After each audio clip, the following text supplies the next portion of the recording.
Kaya mo na yung panahon masungit. Yung mga anak ni Yahweh dapat hindi masusungit. Kasi yung mga sumusungit, susungit, pumapangit. May nakita ka na bang masungit na maganda? Wala. May nakita ka ng maganda, masaya na nagagalit? Subukan nyo nga po yung masaya na nagagalit. Subukan nyo. Hindi pwede, na? Lahat ng nagagalit, masama mukha. Tama po ba? Wala ka nakitang maganda, nagagalit na maganda. Kaya kayo, iwas-iwasan nyo pong magalit, ha? Minsan po, maaga po akong gumigising eh. Nagmimisa po ako sa mga madre. Unang misa ko po, Monday to Saturday, 7 a.m. Kaya maaga po akong gumigising. 6:30 po, nasa bus station na ako. Naku, Father, marites ka ha.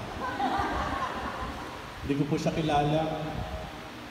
Pero 6:30 pa lang, nag-aaway na silang mag-asawa over the phone. Wala.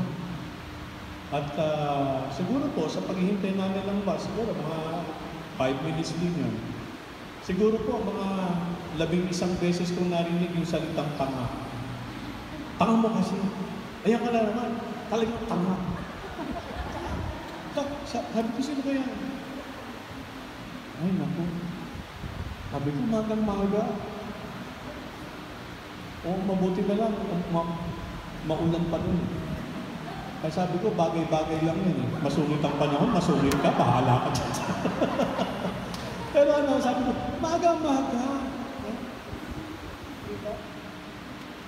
Kakatawa po yung araw na yun. Pagkatapos ako, nasakay na ako ng bus.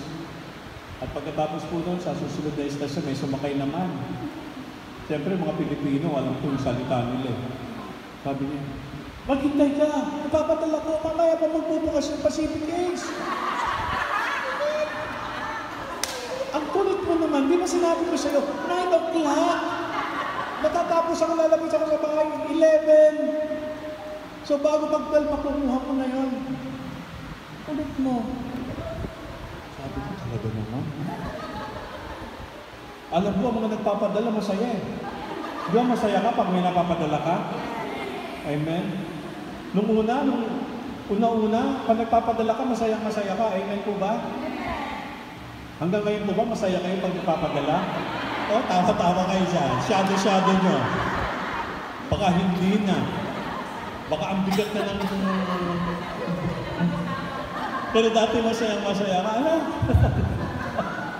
Ngayon parang, ang bigat. Ang hirap dumutin. Ang hirap dumutin ba? Kaya, dapat yung mga anak ni Yahweh, pinagpapala kayo, dapat diretso, bunot, padala. Ano? Diba? Sabi ko, magang-maga. So, imagine ninyo, yung 6:30 pa lang, pagalit na. Palagay nyo, buong maghapon. Yung galit sa padadala niya.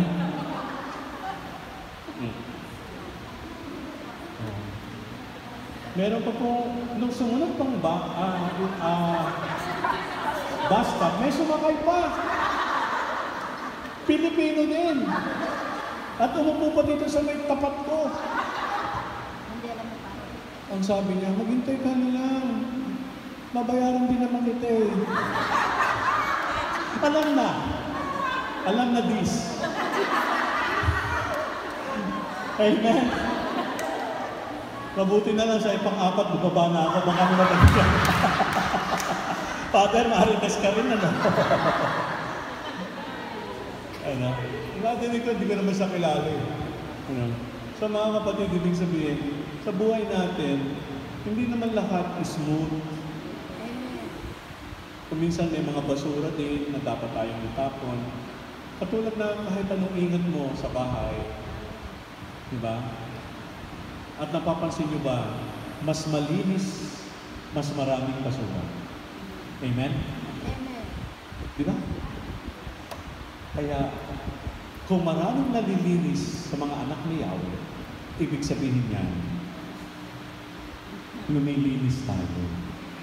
At habang lumilinis tayo, mas napapalapit tayo sa kaharian ng Diyos. No? Okay. So, yan. No? 5 minutes na lang. 3 o'clock, meron pong practice dito. Kaya, palakpakan natin si Father Felipe. Thank you, Father. Nung wala po ako, kayo ang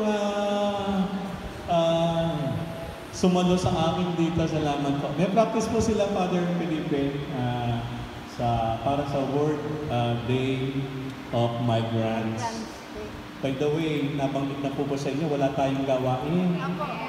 Tayong lahat nandun sa St.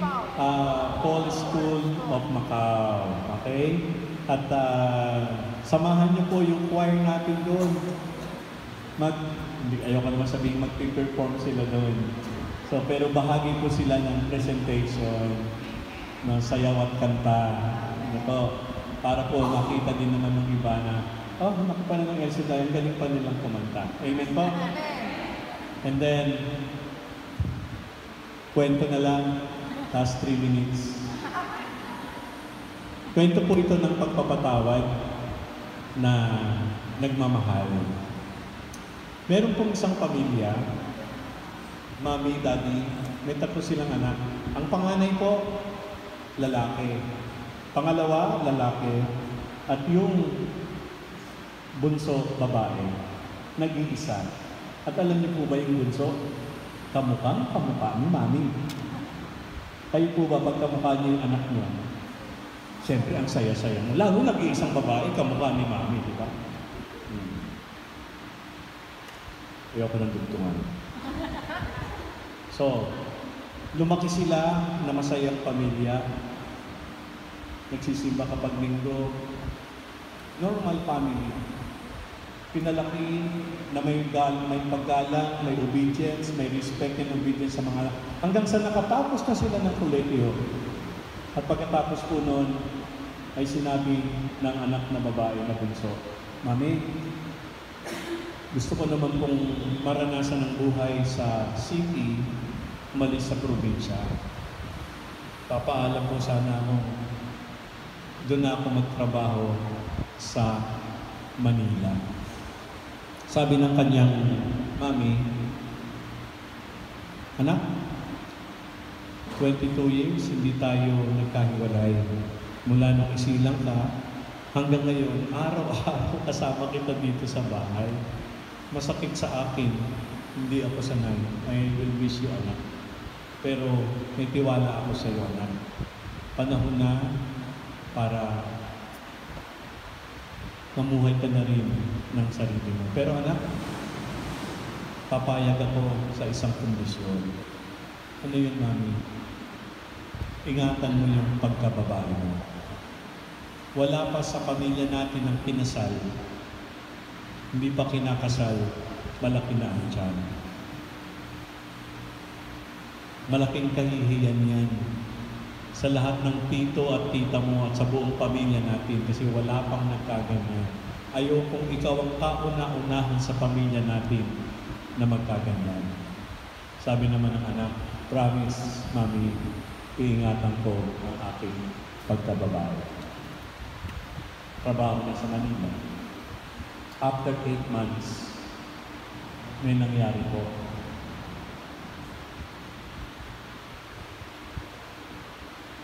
Nagdalang tao itong si anak.